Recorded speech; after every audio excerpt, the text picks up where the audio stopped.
I signed my wife's family's prenup when I was broke.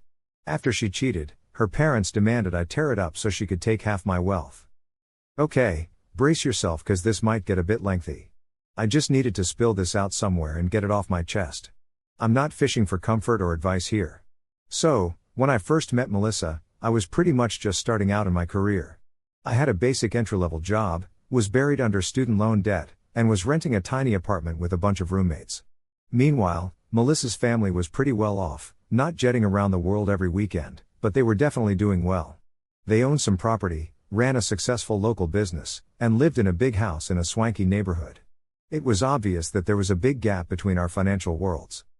We dated for about a year, and things seemed to be going great between us. But once the talk of marriage came up, that's when things got interesting. Melissa's parents, especially her dad, were super involved in her life and all her choices. They weren't outright rude or anything, but they made it pretty clear they were worried about my financial situation compared to theirs and Melissa's. I mean, they didn't outright call me broke, but that's the vibe I got. They pointed out that Melissa was used to a certain lifestyle and that they'd worked hard to build and protect their wealth. They said that marriage meant joining lives and assets, and they wanted to make sure their daughter would be financially secure. They also worried about what might happen with their family business or any future inheritances. Their solution? A prenup. But they didn't just suggest it, they made it a must-have if we wanted their blessing and financial help with the wedding. They even got a lawyer for me, or insisted I use theirs. They said the lawyer would review the prenup and be all fair and stuff. But I figured this lawyer was mostly looking out for their interests or at least making sure the prenup got signed without much fuss. Sure, they said I could get my own lawyer, but with the wedding countdown ticking, there wasn't much time, and I felt the pressure. I was in my mid-20s and didn't have much experience with heavy legal stuff like this. Plus, I couldn't really afford some fancy lawyer to go up against theirs. The lawyer they had seemed pretty good but mostly just went over what the prenup said without really pushing me to question it or anything. The prenup was pretty straightforward. If we split up, I wouldn't get any of Melissa's stuff she had before we got hitched, any inheritance, or any increase in the value of her things. They made sure I knew this and emphasized it a lot. Basically, what was hers stayed hers, and what I earned was mine. I wouldn't get a piece of the pie if the assets came from my work or investments. They also talked about alimony. It either wouldn't happen at all or would be really small and for a short time, just in case Melissa needed a bit of help, not like a long-term thing on my paycheck. I read through the prenup, and it was clear in what it wanted. I didn't have any assets to lose, and becoming wealthy seemed super far off, like something I'd maybe get to eventually, not anytime soon. The pressure to sign was huge, the wedding prep was in full swing, and Melissa was all like, "It's just something we gotta do to keep my family happy." I felt like I didn't have much of a choice. Either sign and marry Melissa with her family on board or don't and deal with possibly ending things or having a rocky start to our marriage without their support. So, I signed the prenup. It was all officially signed, sealed, and delivered. The first few years were tight money-wise, just like we thought. I kept my entry-level job while trying to find other ways to bring in more cash. Melissa worked part-time at first, then moved to managing the home as my job took more of my time. We didn't talk about the prenup again, and her family didn't bring it up either. It was just filed away, done and dusted. I turned my focus towards building something of my own. I wasn't thrilled with how slowly things were moving up the ladder in my job, so I started dabbling in a side project in the tech world. It meant long hours, working nights and weekends, and putting any extra money we had into it. Melissa took care of the home front, and we kept things pretty simple despite her family's wealth. We lived in a small house and drove older cars. Her family didn't chip in financially much, just some small gifts here and there, nothing that really added to any joint assets. This side hustle of mine started to pick up speed. It wasn't some overnight success story, though. It took years of effort, learning the ropes, and adjusting as I went.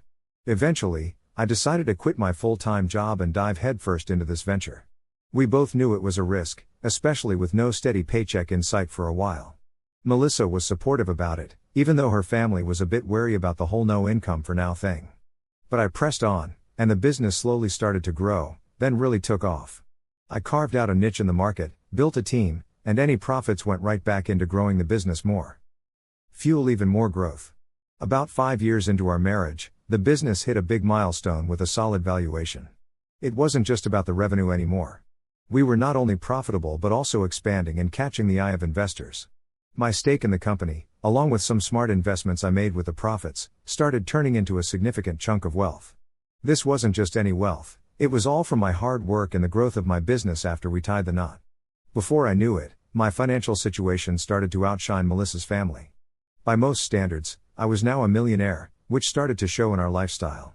We were always discreet about the numbers, but we did move into a bigger house in a nice area, not quite the same fancy spot where her parents lived, though. We started traveling more, and Melissa stopped working completely to manage our growing household. Things began to change. Her parents, who were once skeptical about my financial status, suddenly took an interest in my business moves. They started having more financial conversations with me, asking for investment advice, and complimenting my business skills. The prenup they once pushed for to protect their daughter was never mentioned. But, despite the growth in wealth, our marriage began to show cracks. I was still heavily focused on the business, and although Melissa enjoyed the financial perks, she seemed to drift away from the person who built it all. We started living parallel lives. She was all about social life and managing our house, while my interests were still firmly rooted in the business world and innovation. Our conversations turned into quick exchanges about chores or social plans, with little affection or shared goals. Then, around our 10th anniversary, things took a turn. I noticed Melissa acting differently, distant, secretive with her phone, and often unavailable. When I tried talking about it, she'd get defensive. Slowly, the pieces came together, not from her confession but from things I found out indirectly. Melissa was having an affair with a guy she met in her newfound social circles. He was from old money, which seemed to impress her. This affair had been going on for a while. Things got messy once I found out. Her family, who had just embraced my wealth, flipped back to protectiveness over Melissa. They were concerned about her financial future, especially with a divorce on the horizon. The guy she was seeing wasn't looking for anything serious. He was married with his main home in another state, adding to her family's worries about her standing if we split. Her dad reached out to me, wanting to talk urgently about the family's well-being. The meeting at their place was tense. They talked about my marriage with Melissa, acknowledged her affair, and quickly moved to the prenup. Her dad brought up how he was the one who demanded it years ago. Now, with everything changed, he argued the prenup was out of date given my success and wealth. He thought it no longer made sense and proposed we cancel it, suggesting we either sign something new or just destroy it, and go through a standard divorce if that's what Melissa wanted. He argued that without the prenup, Melissa would get half of what we had shared under normal divorce laws, framing it as fair because of my financial status and her years of supporting me by managing our home. The affair wasn't mentioned as a complicating factor. Melissa was there too but mostly let her parents take the lead. When asked, she said So, here's the deal, we had this prenup that Melissa and her folks now think is totally outdated and doesn't really fit the way our lives are now. She wasn't really sorry about the cheating or worried about saving our marriage. Instead, she seemed more interested in getting a chunk of the wealth I built up while we were married. Basically, she wanted out of the marriage to be with the other guy or at least have the freedom to do so, while also securing a fat financial payout from me. When they laid out their case, I listened but then pointed out that our prenup was a legit contract. It was drawn up by lawyers, both of us understood it completely when we signed it, and it covered any future assets I might acquire.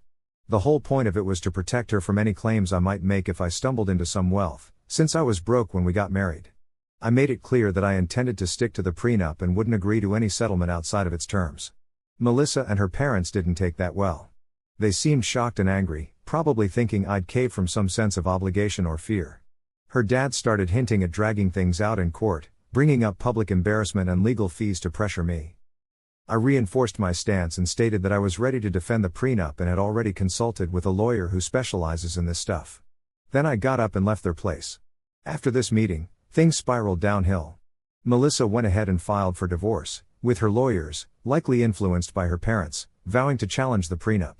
Their angle was that the prenup was unfair given my newfound wealth, and claimed Melissa was coerced into signing, even though her family initially pushed for it. My legal team sprang into action, backing up the prenup's validity with documentation from when it was signed, including proof that Melissa had legal advice and her parents' support for the prenup. We argued that my increased wealth was exactly what the prenup was supposed to address. We also pointed out, without getting too personal, that the affair was relevant to why the marriage fell apart. The legal battle dragged on with filings, motions, and fruitless mediation because Melissa, guided by her team, wouldn't accept the prenup. My lawyers dismantled their claims, showing that she had independent legal help, understood the terms, and never contributed to my financial success. The court eventually set hearings to decide if the prenup was valid before moving on to things like asset division. During these proceedings, it became obvious that Melissa's arguments didn't hold up, and her own previous actions and her family's demands for the prenup contradicted her claims of being forced into it. My legal team made a strong case for sticking to the original contract. So, here's how it all went down.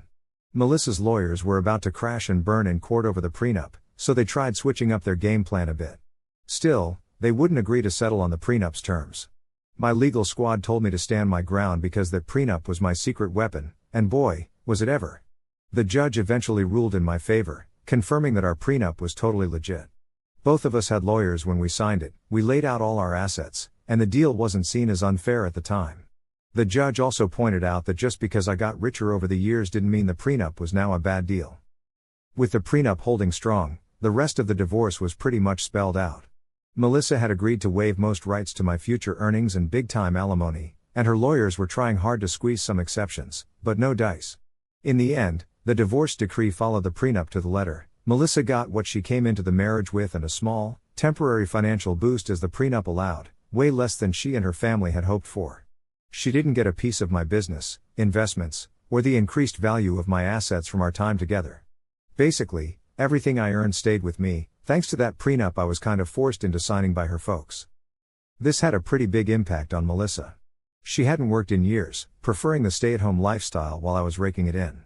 She was used to living the good life, funded by my success, but after the divorce, she had no rights to that wealth. With what little she got, she was kind of stuck. Her fling with another guy fizzled out, too. From what I heard, he wasn't interested in leaving his wife or making things serious with Melissa. When our divorce wrapped up and she didn't walk away with a big payout, he bailed. Suddenly, she was alone and far from financially secure. Melissa had to move out of our big house, which was in my name and stayed mine. The lifestyle she enjoyed was history. Even though her family was well off, their money was protected too. So, while they probably gave her a place to crash, she was basically back at square one, just older and less experienced in the working world. Word got around that she ended up back in her old room at her parents' house with no job, no money, and her plans all shot to pieces. As for me, I got to keep the wealth and business I'd built. But the marriage was over. Sure, those years with Melissa were a part of my life, but they were done now. The whole divorce saga, facing off against her and her family, wore me out. The marriage was finished, and Melissa was left with far less than she expected. Meanwhile, I held on to what I'd worked for. And that's how it all unfolded, from signing the prenup when I had nothing to becoming successful and watching the prenup hold up despite a major challenge from those who once insisted on it. It's over now, like a chapter in a book. No hard feelings anymore, just recording what happened.